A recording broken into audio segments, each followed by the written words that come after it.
when you live this lifestyle, you need to be ready for change. You know that my plans have changed many, many times, and this night they have changed again. Last night, just before I went to sleep, I told you about the plan that we were going to take the bus down to Western Sahara, Moroccan Sahara. But after this night, that wasn't the greatest night in my life. That plan needs to change. Meet Palle Bo, a digital nomad from Denmark on an epic journey around the world. My name is Palle Bo, and I'm a long-time radio producer. In 2013, I started planning to become a digital nomad and a full-time traveler. 3 years later, I had sold my house, my car, and all my furniture. And in July 2016, I set out on a quest to visit every country in the world. In this podcast, I'm taking you along on my journey, and I'm sharing my ups and downs and let you listen in to conversations with some interesting people I meet along the way. This is the Radio Vagabond podcast. Hi guys, I told you last night before I went to sleep at around 10:30 that the plan was at 9 p.m.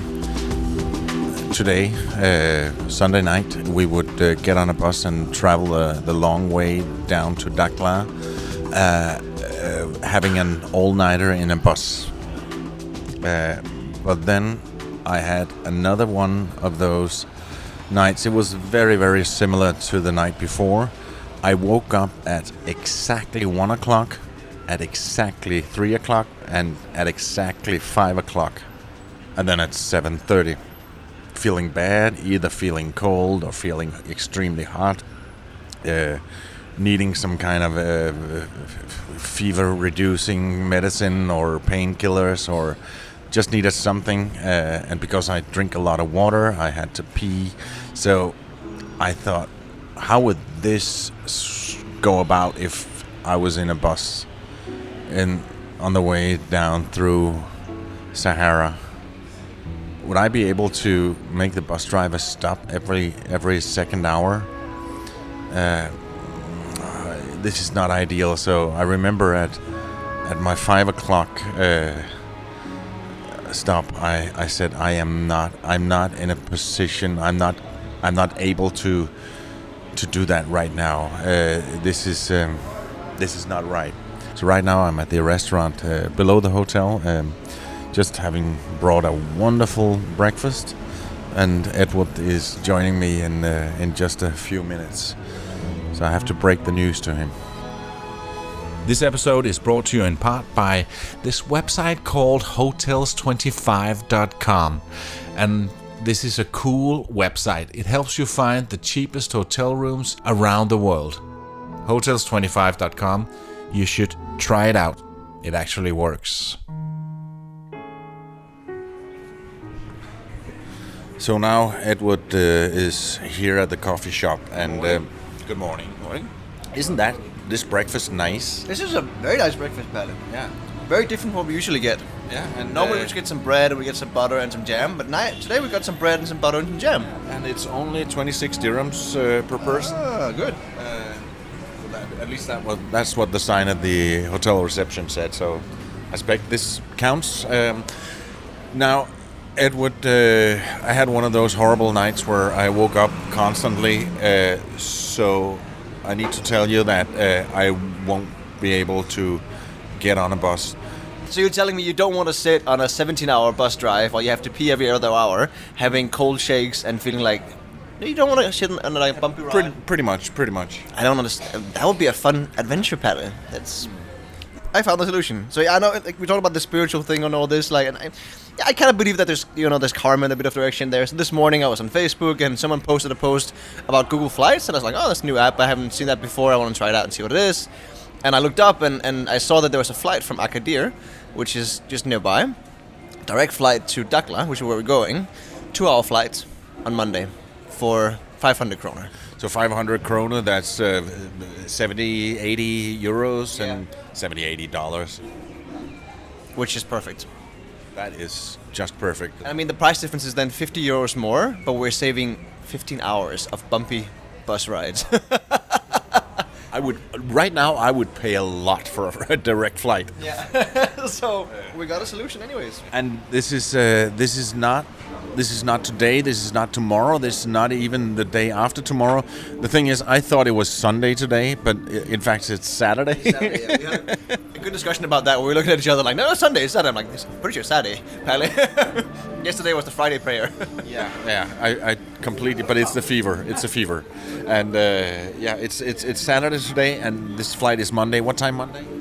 Oh, it was in the evening. I think it was 7 o'clock. Super.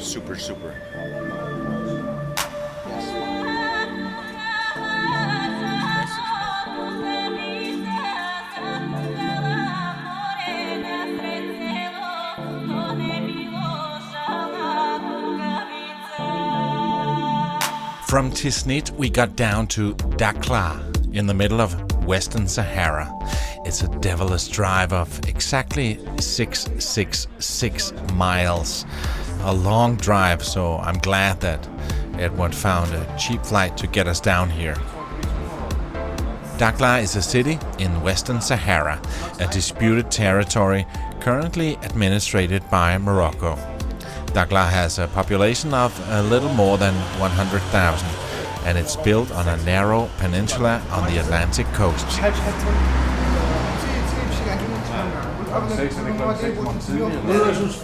For us, Dakhla was nothing more than just a stop on the road further down through Mauritania to Dakar in Senegal. We were hoping to leave the city the next day, but had a hard time finding transportation out of here. But that was okay. We both had some work to do, and we walked a bit around the city.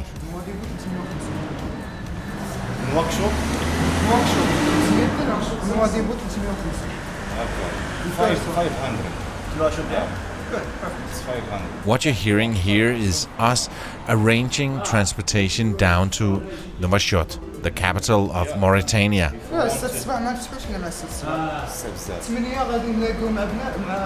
Are told that a guy, named Mohammed, of course, can drive us. We agreed that he would start very early at 6 a.m. the next morning, even though Edward doesn't like to get up that early. But it's a long way, so we wanted to get a good head start. And to make sure that there were no misunderstandings, we got it all in writing on a napkin. And also we got Mohammed's phone number. We agreed on a good price, and he told us that it was a nice car, a Mercedes-Benz. Is it a taxi or what is it? Mercedes. So we were almost looking forward to the drive, just the two of us and Mohammed in a nice big car.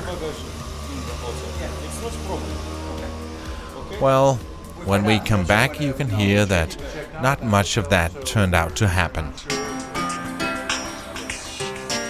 Before we continue, I just want to say a deep, heartfelt thank you to the people who wrote a review in iTunes or your podcast app. This means so much to me. Thank you.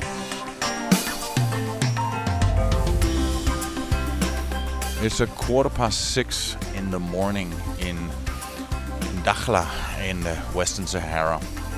I'm eating some dry bread at the moment while we're standing here in the wind, in the morning wind, waiting for a car to take us to Mauritania. And he should have been here at 6 o'clock, and we still haven't seen sight of him. What's even more annoying is that nobody's answering the phone number that they gave us.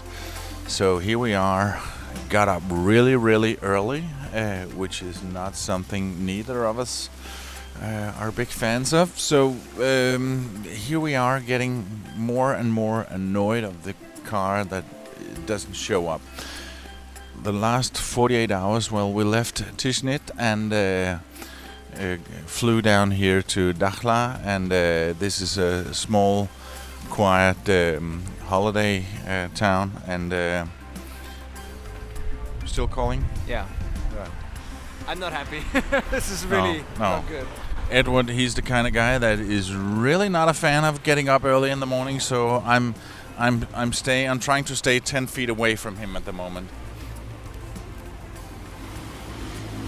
12 times I've called, texted, no answer. Look on the bright side, at least the coffee shop's about to open. Okay, I won't say anything.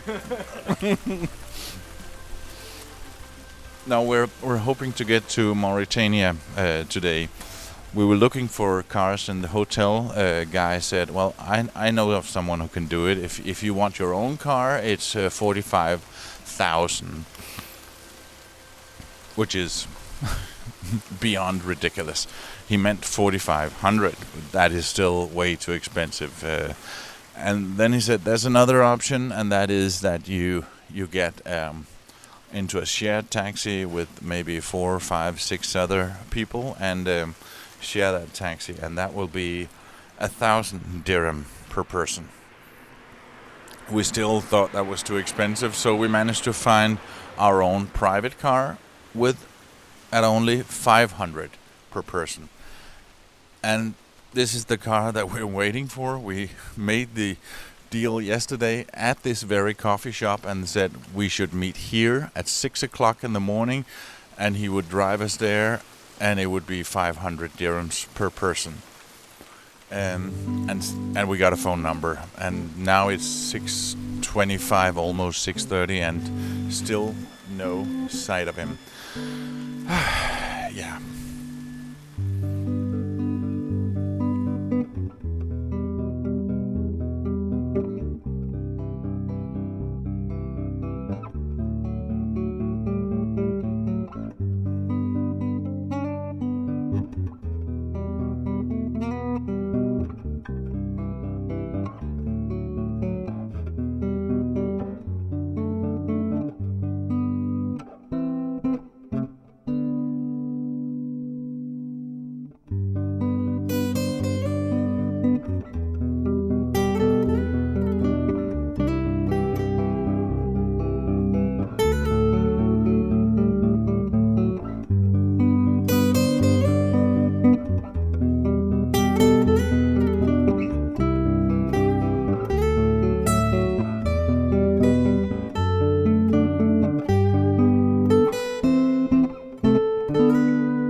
Now we're in a car moving towards Mauritania. Our driver never showed up, so after 2 hours we managed to get another driver, and here we are, and we even agreed on the same price, 1,000 dirhams to take us to Nouakchott, the capital of Mauritania. It's a long drive, but like Edward said, well, it's a day's work, so considering what a normal day's work is here, it's pretty okay. With Western eyes, it seems like we're underpaying, but I think we're paying an absolutely fair price for this car to take us down there.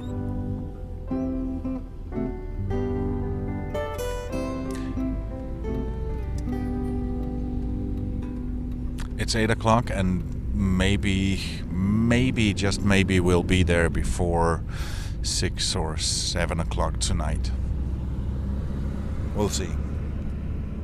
As I mentioned, Dakhla is situated on the Nara Peninsula, and it's quite obvious looking at the map that we would have to drive north in order to get to the mainland to drive us south towards Mauritania. But our driver seemed to have no sense of direction and drove south. Just a few minutes into the drive, it seemed like he stopped and asked for directions. But then again, we don't understand the local language. We've been driving for 5 minutes. We just pulled over to ask for directions. Just to get out of the city. Just to get out of the city. This should be interesting.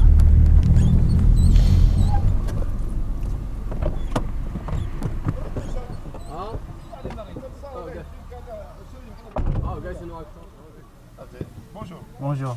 Comment allez-vous? Vous allez en shot ou en enduro? Oh, pas vite. Je parle un peu français. Ouais, Anglais ou non, français. français? Espagnol? Yeah. Espagnol, no. Yeah. Shukran. We've now stopped at a cafe and he's talking to someone who then came and asked us where we're going and we said no, I should. I don't know what the hell's going on here. We have no idea what this is. It's possible that we're currently being robbed and that's what's going on. That's my half guess is that. I'm staying with the luggage. Yeah, I'm yeah. We couldn't put the luggage in the trunk, so it's in the back seat with me. Yeah.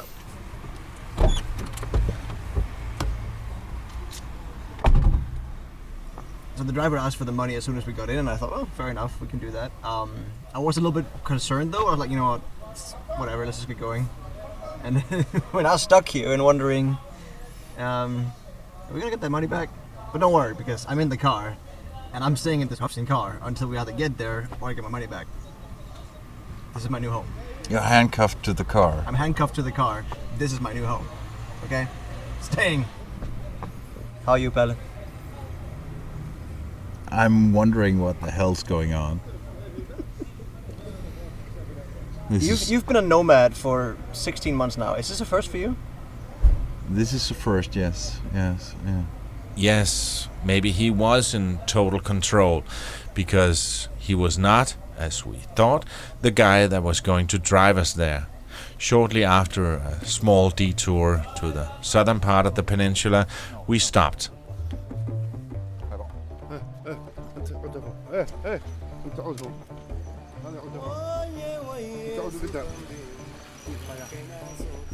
It turned out that we were not driving in this Mercedes, but instead a 30-year-old beat-up brown Renault station wagon.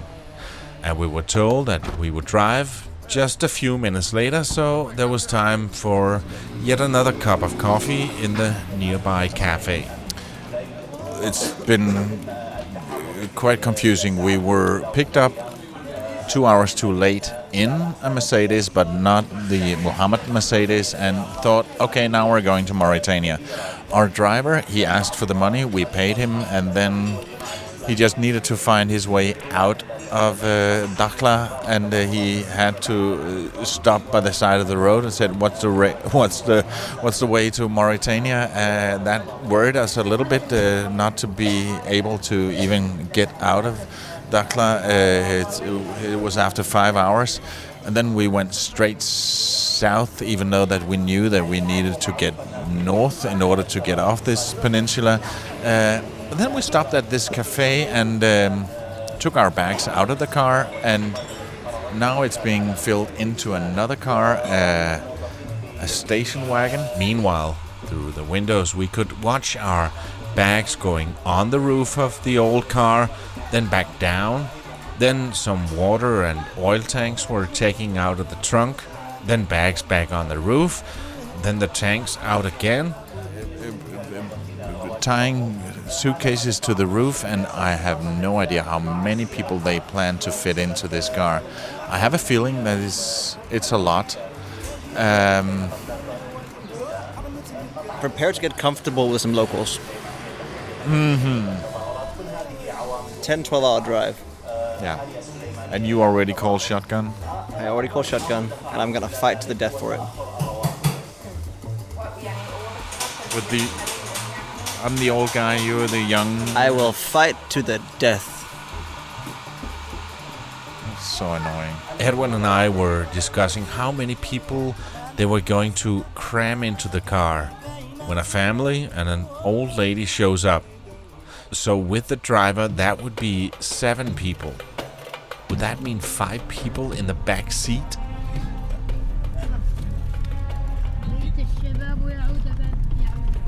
Even though Edward called it, he didn't get shotgun. You know, the front seat beside the driver. Neither did I. That was the old lady. Okay. The reason they were reorganizing the trunk was because they were creating an extra row of seats.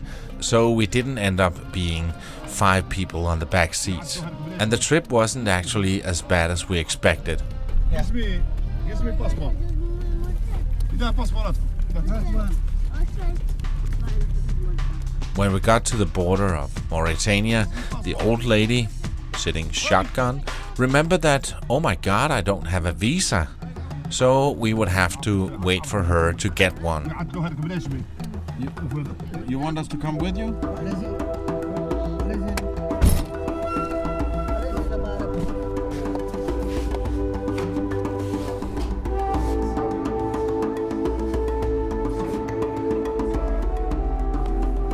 When we crossed the border, we entered a no man's land between the two borders with no road whatsoever.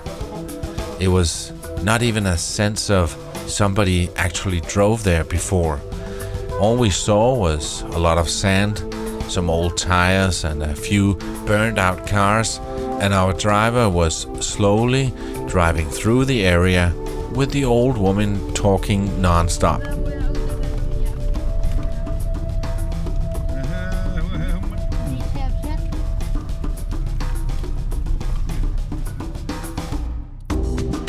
When we got through this area, it was time to cross into Mauritania, and we were instructed that we couldn't take any photos.